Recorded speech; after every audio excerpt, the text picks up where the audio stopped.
Hello everybody. Hello people.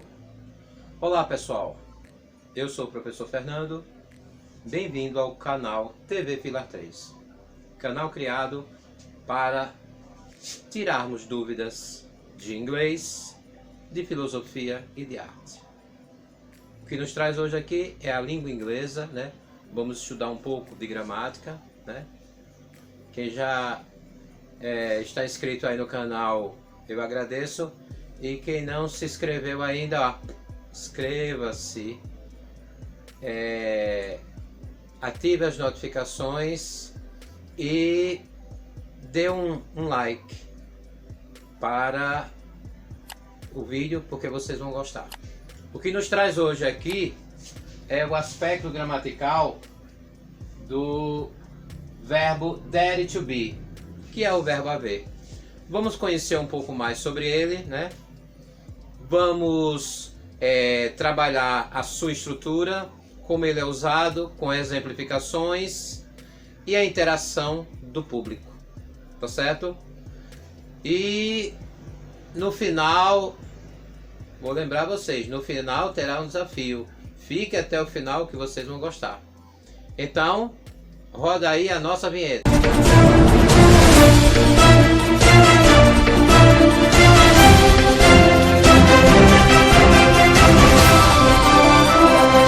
E então, pessoal, vamos deixar de blá blá blá e começarmos a nossa explicação, a nossa aula, né? E aí acompanhe, interaja com a parte de pronúncia, com o significado e não se esqueça, fique até o final do vídeo que teremos um desafio para você. Ok, pessoal? Então, let's go! Vamos lá, pessoal. Verbo dare to be. O verbo dare to be é o verbo haver. Ele é utilizado no sentido de existência, diferentemente do verbo have, que indica posse. Muita gente, quando vai elaborar frases em inglês, acaba se esquecendo desse detalhe. E aí faz confusão. Esse verbo dare to be é quando a gente quer dizer que há um ser, que existe um ser em algum lugar, e aí podemos utilizar também preposições na frase, dependendo da frase, e todo o contexto que tem a ver com place, com lugar. Vamos observar aqui. Existem duas formas do verbo dare to be. Na verdade, existe as formas também do passado, né? Porque aqui nós vamos estudar o present, né? E aí só temos duas formas no present. There is, there are. There is, there are. There is, ele é usado no singular. E there are, ele é usado no plural. Como é que a gente vai saber isso? Dentro de um contexto na frase. Porque os verbos, as palavras que compõem uma frase, uma oração, elas são utilizadas dentro dessa oração para a gente entender o contexto. Temos muitas situações em inglês que, se a gente não souber do contexto, a gente não sabe se é singular e plural, a gente não sabe se é presente ou passado e assim por diante. Mas vamos lá aos examples. Afirmative. A frase é: There is a car in the garage. Repeat.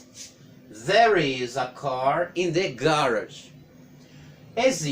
Há um carro dentro, né? Temos aqui a preposição in, indicando dentro da garagem. Então, vamos analisar passo a passo cada elemento desse. Primeira situação, pessoal. Vamos analisar aqui. Vamos analisar da seguinte maneira. Deixe-me aqui eu pegar um lápis aqui para destacar, que fica melhor para entendermos. Então, temos aqui a seguinte situação.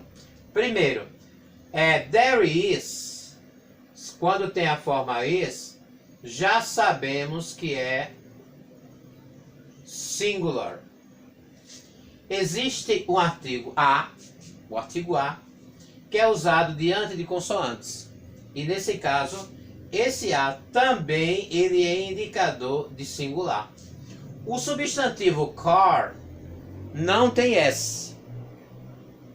Então, também comprova que essa frase está no singular. Então, digamos que em alguma situação, precisa você completar ou com there is ou com there are.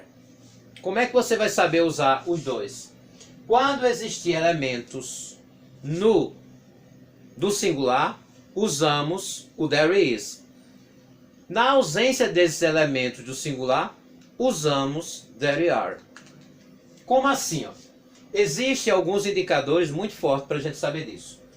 Quando a gente tiver o artigo a, ou when, ou o numeral one, esses são indicadores do singular. Esses três são indicadores do singular. Então, toda vez que na frase tiver um desses indicadores, nós sabemos que a frase está no singular. E aí vamos usar o quê? Sabendo que está no singular, there is. Então, there is singular, pessoal. E quando não tiver esses indicadores, a gente vai saber que está no plural. Aí no plural a gente vai usar there are. Digamos que a gente fosse trabalhar essa frase no plural. Ficaria there are cars in the garage. Quando a gente passar essa frase para o plural, trocaríamos o is por are, tiraríamos o artigo a, porque ele é indicador apenas de singular, e acrescentaríamos o s na palavra car. Alguma coisa a mais a ser alterada na frase? Não há necessidade. Porque se a gente pluralizar toda a frase, vai mudar o contexto. Porque eu estou dizendo que há um carro dentro da garagem, há um carro na garagem. Se eu colocar um S na palavra garage, que é outro substantivo na frase, e geralmente as frases com there is, there are, vem dois substantivos ou mais. Um é um substantivo indicando o que é, o que está, o que é que tem, e o outro indica o lugar que ele está, que ele se encontra, que existe aquele ser naquele lugar. Ou seja, esses dois lugares geralmente são dois substantivos e comuns, né? E aí o que é que acontece? Se eu colocar um S aqui no garage, vai estar indicando que existem carros nas garagens. Ou seja, ao invés de eu estar dizendo que há um carro na garagem, e quando eu passasse sem colocar o S aqui para plural aqui, ia estar indicando que existem ou há carros na garagem. Ou seja, em uma mesma garagem pode ter mais de um carro, depende do tamanho da garagem. E se eu colocar um S, vai estar indicando que são vários carros em várias garagens. Então já muda o contexto. Excuse me, sorry. Na frase negativa, para passar para negativa, o que é que eu faço? Para passar para negativa, eu tenho essas duas opções. Ou eu coloco o not, né? Ou eu coloco o not depois do verbo to be, né? Depois do verbo to be is. Ou eu faço a forma abreviada isn't.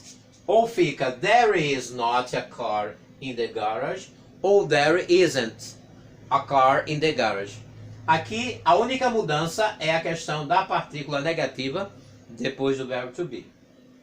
Já na interrogativa, o que é que acontece? Aqui eu tenho there is, aqui eu tenho is there.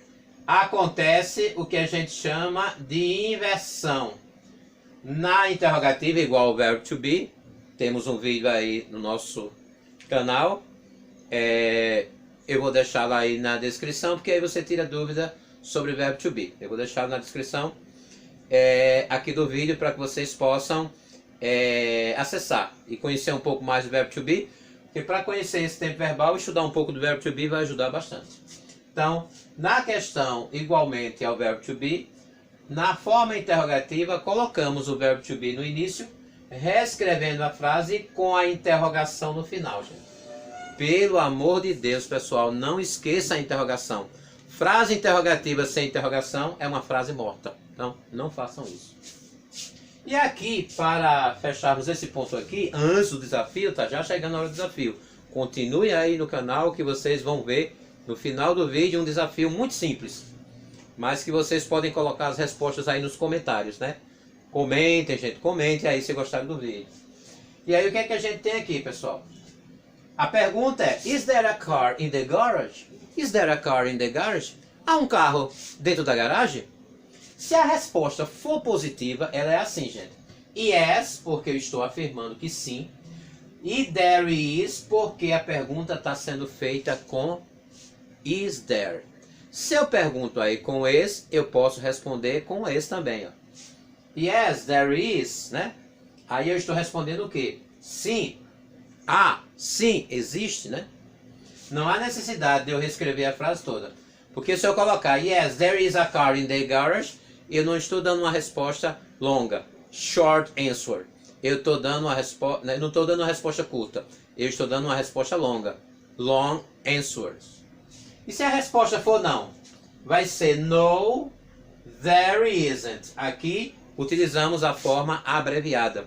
Eu já expliquei isso em alguns vídeos meus, que essa forma abreviada ela é usada na resposta curta, porque essa resposta curta é muito utilizada principalmente em conversation, na conversação. Então, observem bem esse detalhe. Pessoal, antes de colocar o desafio para vocês tentarem fazer, eu queria que vocês repetissem essas frases comigo para fixação de pronúncia. Interaja aí com o vídeo, pessoal. É muito importante para a prática oral. Repeat. There is a car in the garage. You? Vocês agora? There is not, or there isn't a car in the garage. You? Is there a car in the garage? Observe the intonation. Observe a entonação, pessoal, da pergunta. Is there a car in the garage? Ok. Yes, there is. Repeat. No, there isn't. You? Ok. Thank you very much for your contribution. Vamos aqui ao desafio.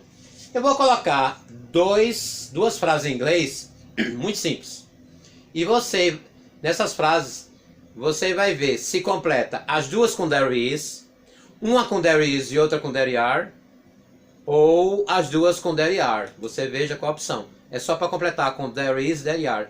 Um desafio muito simples, né? Então vamos lá, pessoal. A frase seria essa. Olha as dicas que eu dei no vídeo, pessoal. Qualquer dúvida, volte o vídeo e assista. A primeira frase é: a fish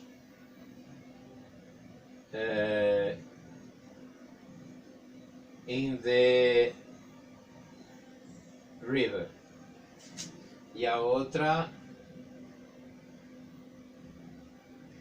people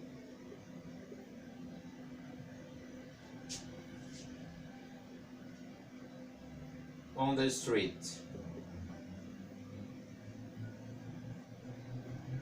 Duas frases muito simples. Para completar com there is e there are. Dê uma pausa aí no vídeo, pessoal. Dê uma pausa no vídeo, respondam, coloque nos comentários e depois solte o vídeo e confira. Vamos lá?